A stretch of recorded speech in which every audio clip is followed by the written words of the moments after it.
Hello everyone, welcome to this video discussion. Our topic for this video discussion is communicating effectively to get a job.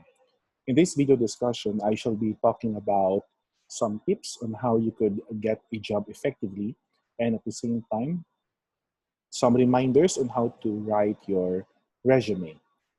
So let us begin with this question. When looking for a job, what do you primarily consider? For most of you, you might consider first the pay or the salary or the compensation. But for some, they might look for the experience first. Well, whatever you are looking for primarily in a job, you also need to consider the qualities that companies look for in an applicant. Sometimes companies post job openings because they have specific qualifications that applicants need to meet. And these qualifications need to be met by the applicants to make sure that they will really get the job. So when searching for a job, there are 3 R's that you always need to remember. First one is to research yourself. Second is to research the company. And third one is to research the position. First one is to research yourself. It is very important that as an applicant, you know your strengths and weaknesses. Further, you also need to have a full understanding of yourself, the things that you can do in the company, and your limitations when you are given specific job descriptions. So when researching yourself, you need to consider the following questions. First one is, what are your skills, attributes, and accomplishments? So among any other people, it is you who should know your skills, your competencies. What are those attributes that you possess that can be used as an advantage when you apply for the job? And the accomplishments as well must be clear and must be something that is relevant to the position you're applying for. Second one, what do you have to offer to the company? You also need to be very clear with the things that you can offer the company. For example, if you believe that you can offer changes to the company, then you need to cite that one during the job interview.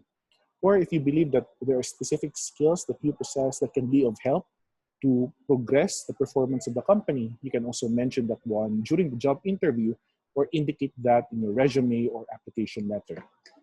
Third one is, what can you bring to the company that is unique? So being an asset of the company, what is it that you can bring to the company that will really help in the performance or the growth of the company? Not only with the company or the organization as a whole, but also to the employees, your co-employees. And then you also need to clearly identify your selling points. Remember that when you apply for a position, there are also other applicants wanting that position.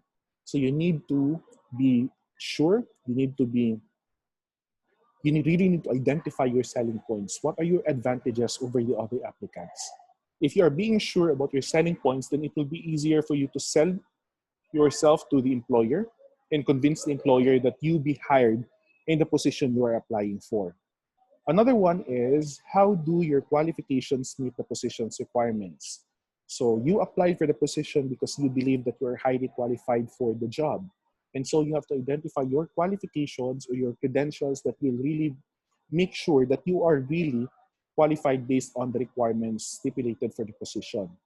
And lastly, what interests you about this company and the position?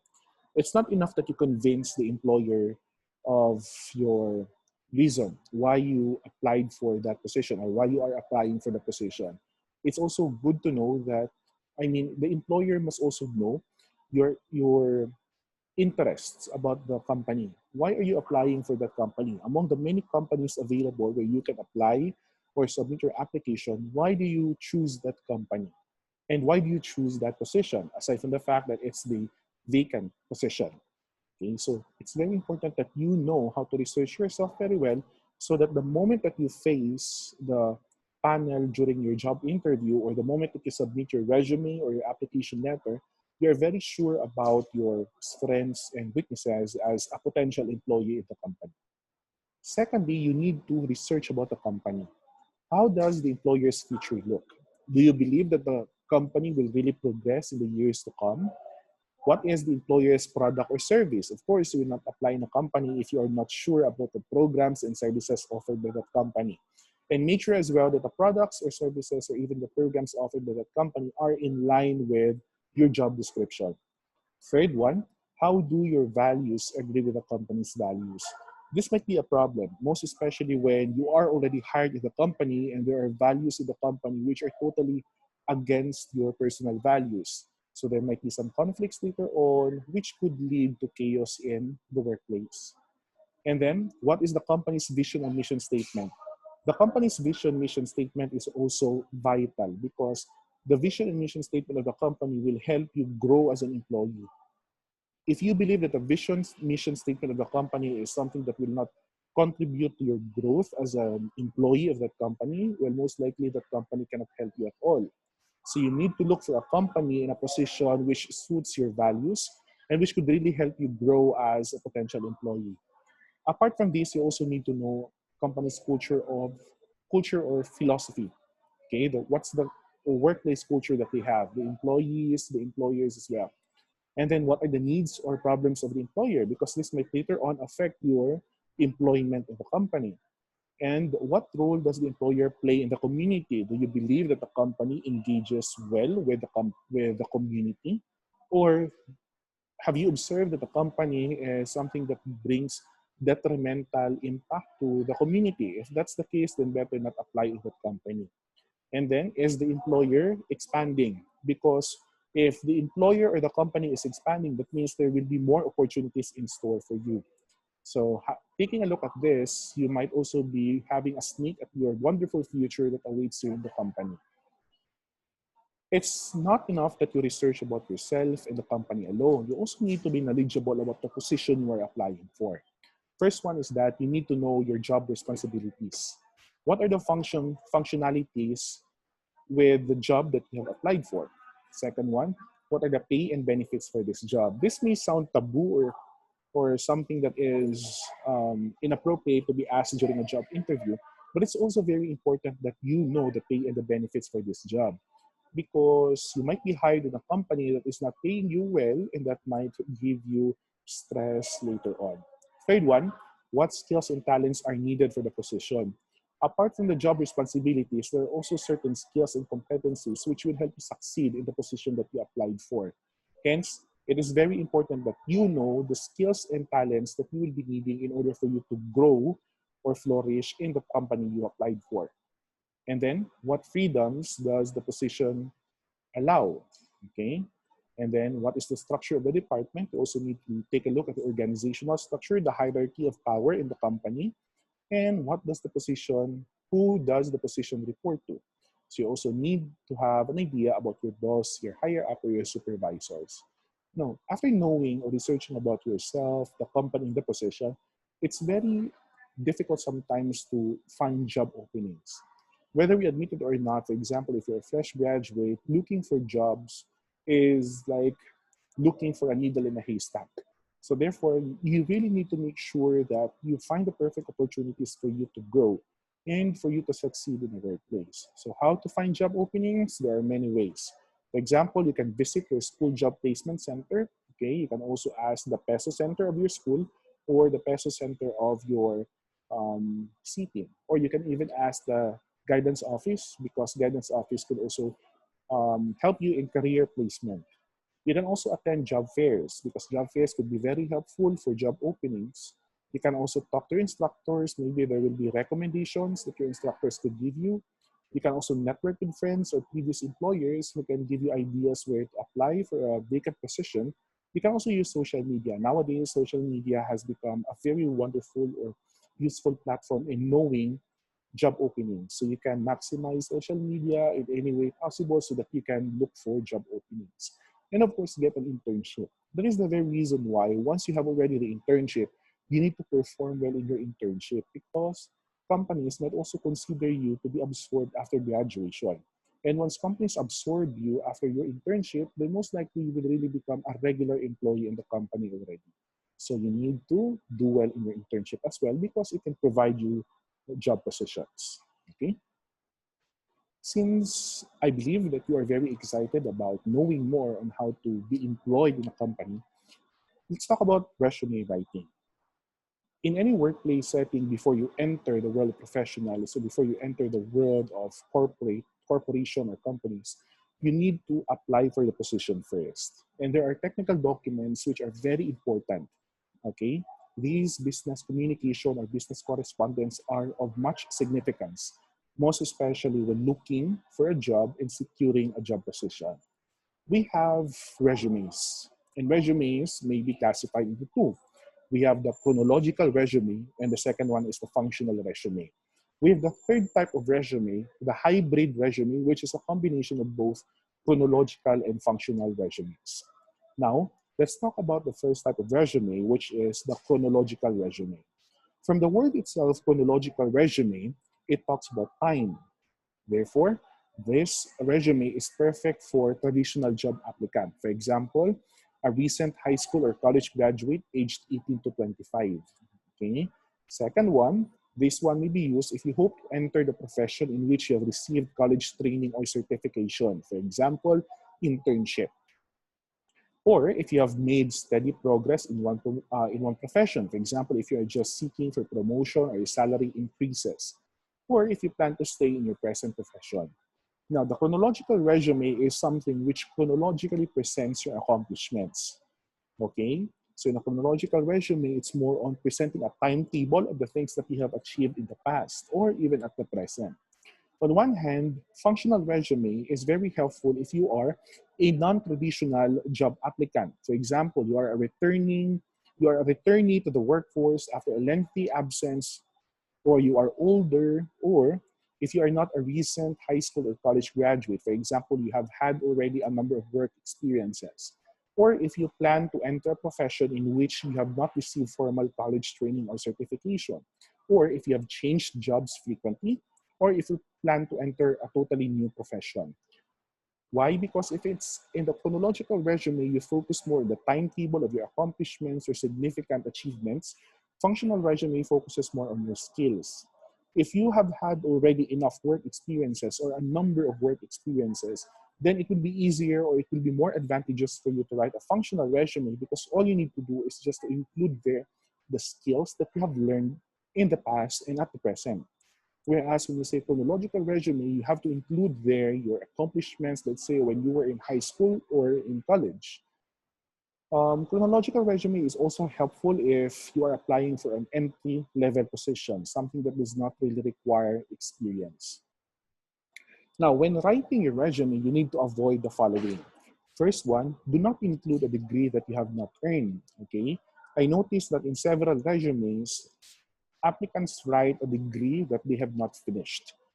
And the educational background portion of your resume include only those degrees that you really attained or those degrees in which you have a diploma, okay? Or any certification which will prove that you did graduate with that degree. Second one, avoid listing colleges or universities that you have not attended. Now, if your main purpose here is just to amaze or impress your employer of the universities or the colleges that you allegedly attended, then this is very wrong. You have to be very honest with the institution or the academic institutions that you attended because the employer might ask for further proof, for example, your transcript of records or your certification of grades or average. And these could be good pieces of evidence to support that you really did attend in that school. Third one, do not inflate your job titles. For example, your job title before supposedly was, let's say, staff, but you inflated it to being a supervisor or a manager. That's a big no-no. So it's like falsifying the contents or the entries of your resume.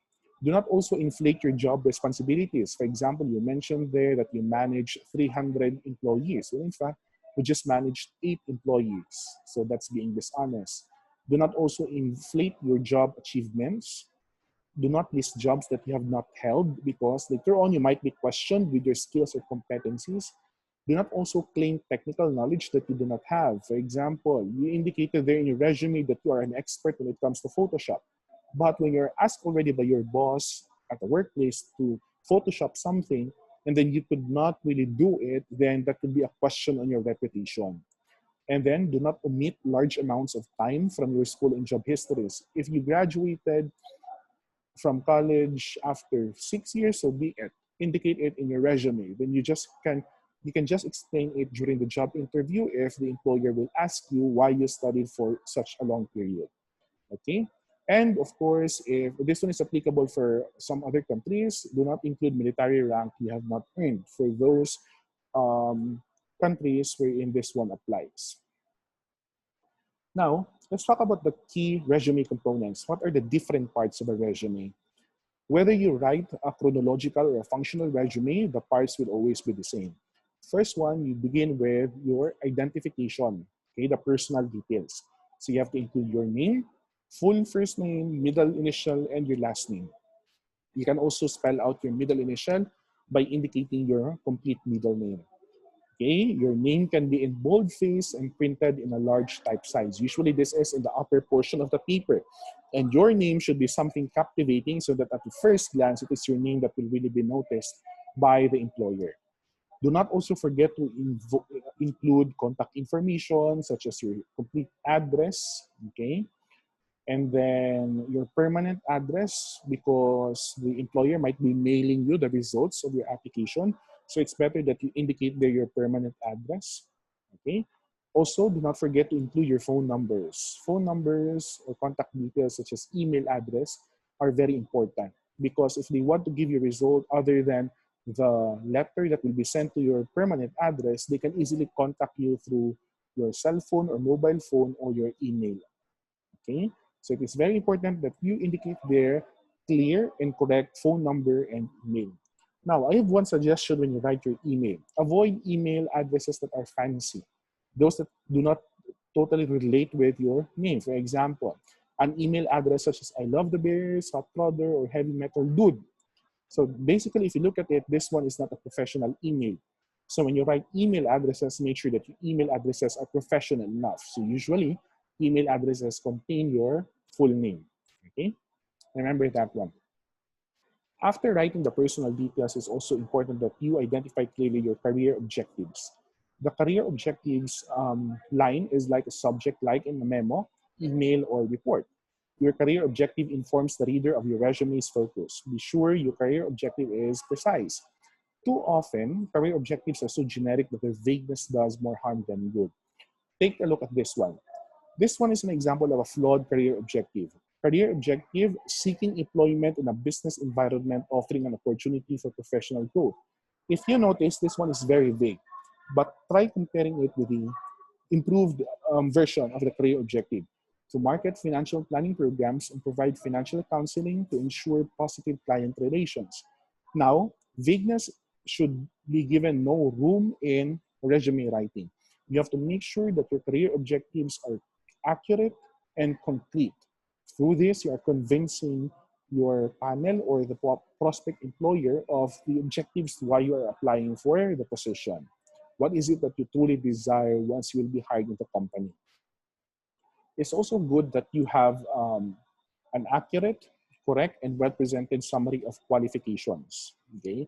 The summary of qualifications is just a summary of your strengths as an applicant, okay? So you can include it here. So for example, a summary of qualifications should include the following: your overview of your skills, abilities, accomplishments, and attributes, your strengths in relation to the position that you're applying for, and how you will meet the employer's goals. So we have an example here, over 4 years combined experience in marketing and business. If you notice, these are just brief, strong phrases. Okay, even if they are just phrases, but they really catch the attention and convince the panel or the prospect employers.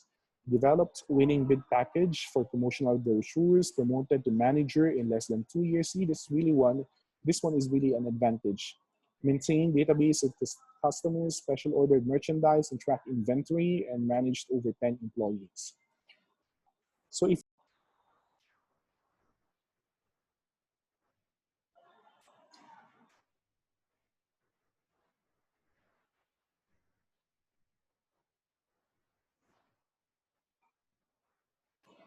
if you already have work experience, it is also very important that you indicate your employment. Okay. The employment section lists the jobs that you've held. This information must be presented in chronological order. Now, if you're writing a chronological resume, writing your work experience here will be very, very important. So for example, you have to indicate your job title, Okay, the name of the company you work for, the location of the company, the time period during which you work at this job, your job duties, responsibilities, and accomplishments. Take a look at this example. So you have here the position, okay, and then you have here the company, and then the period when you worked when you worked having this kind of job title, and then you have here the specific duties or responsibilities. Now, it's also very important that you list here the job responsibilities because this will really help a lot in convincing the prospect employer of the functionaries that you did when you were still with this company. So aside from the employment, if you don't have a work experience yet, you can have the education. Now, education is also an integral part in resume writing. It's very important that you indicate here the college degree that you finished. In addition to work experience, you must include your education. You have to document your educational experiences in reverse chronological order. So what's the most recent education that you achieved? You also need to indicate previous schools, college, or universities where you also got a complete degree. When listing your education, you have to provide the following information. First one is your degree, complete degree, title. So you also need to include their school attended. So where did you graduate? And then location, the address of the school, and year of graduation or years attended. So you have to be very complete. And if you have special awards, you can also mention it there. For college graduates, you can also include your thesis or your research, most especially for positions that are relevant to research. Another one is professional skills. If you are changing professions or re-entering the workplace, it is very important that you write a functional resume. And if it is a functional resume, the very substance of your resume should be your skills. So this could include any of the following. For example, your proficiency with computer hardware and software, procedures that you can perform, special accomplishments and awards you have earned, or maybe your OJT experiences, you can include them.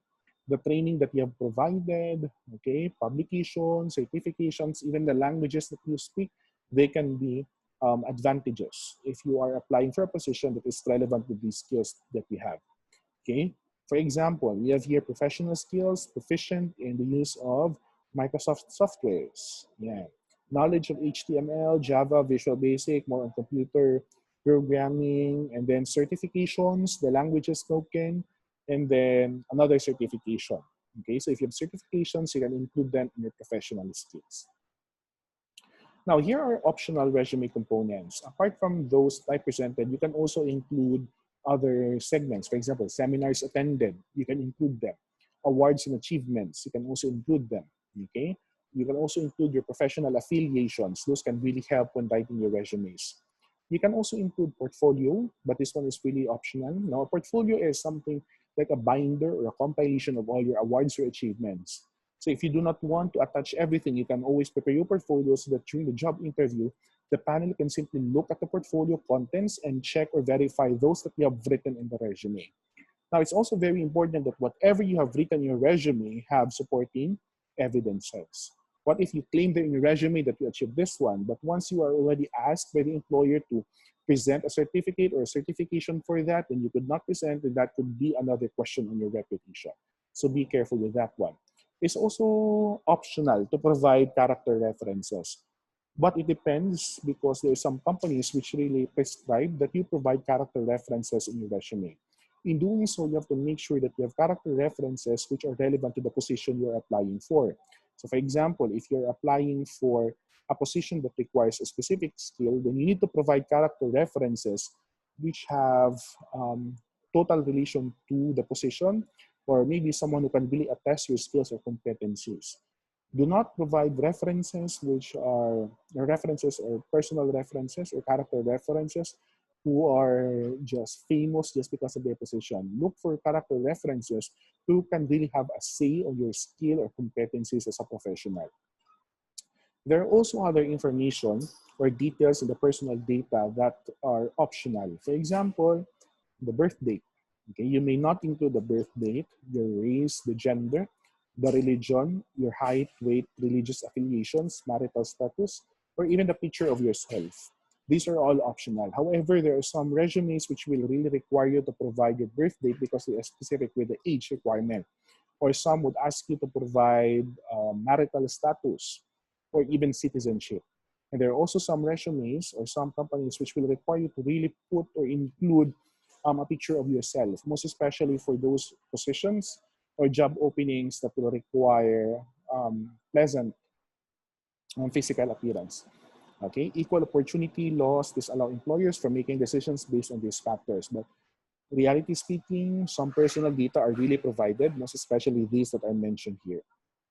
Okay, now, when writing resume, it is very important that we know how to effectively communicate our ideas.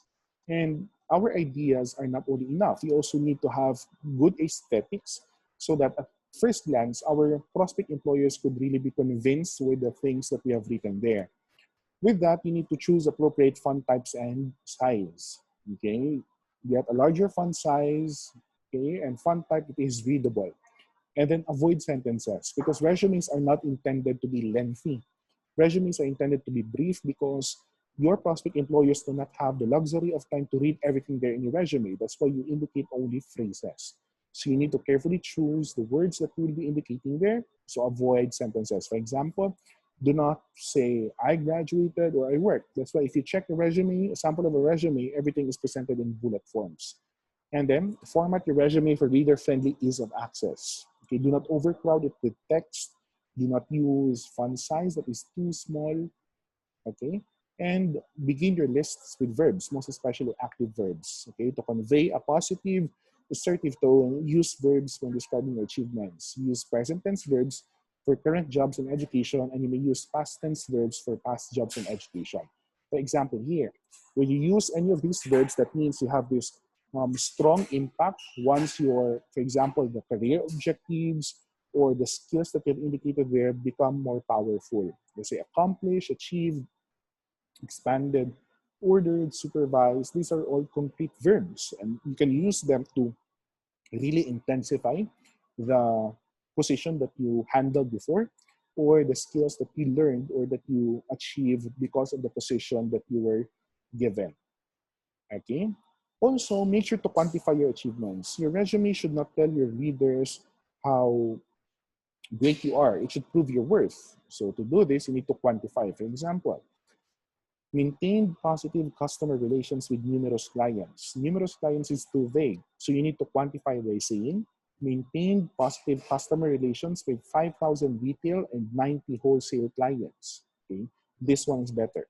Improved field representative efficiency through effective training. You can state it by saying improved field representative efficiency by writing corporate manuals for policies and procedures. This one is specific.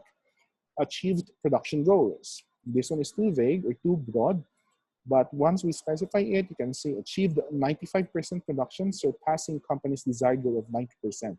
The phrase alone, surpassing the company's desired goal of 90%, is too powerful, and that convinces that you are really a strategic, you were really a strategic leader before.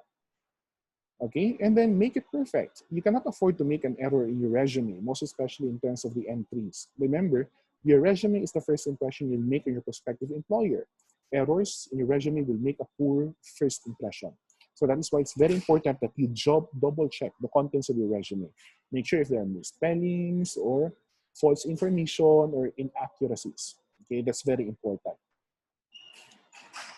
So this is an example of a chronological resume. So if you notice, chronological resume, as I mentioned, it focuses more on the presentation of a timetable. Okay, so you have here the name first, and then you have here the personal details, the career objective. Okay, you also have here the summary of qualifications. If you notice, the summary of qualifications is just composed of phrases, not really sentences. And then for education here, you have here the year. Okay, if you notice, years are presented. Okay, and then the work experience also, years are presented here. But you can present it in a way that you have the position and then the duration here. And then here are the specific skills that you learned because of that work experience. And then you also have the professional skills. Now, on one hand, when you write a functional resume, it does not really focus on the timetable. Instead, it focuses more on the functions, okay? So if you notice, what is put here first is the professional skills, because once you're a functional or once you are writing a functional resume, you focus more on the functions or the work experience or the skills. So that's why you emphasize it more by placing it first and then followed by work experience, computer proficiency, and then this one, if there is any, and education would come last. Okay? So when writing resumes, you have to make sure that you always achieve accuracy. Accuracy in resume writing is very vital. Remember, during the actual job interview, your employer would look from time to time at your resume to check or verify some important facts about you. And your resume will also serve as a basis in for the hiring officer to formulate questions that will be asked during the actual job interview. So make sure that whatever you put there is realistic, something that is really or that can really convince your panel or your hiring officers to hire you and give you the position after the interview. So I hope you have fully understood the things that I discussed here. Now, if you have questions about resume writing, can you post them in the open forum? Thank you.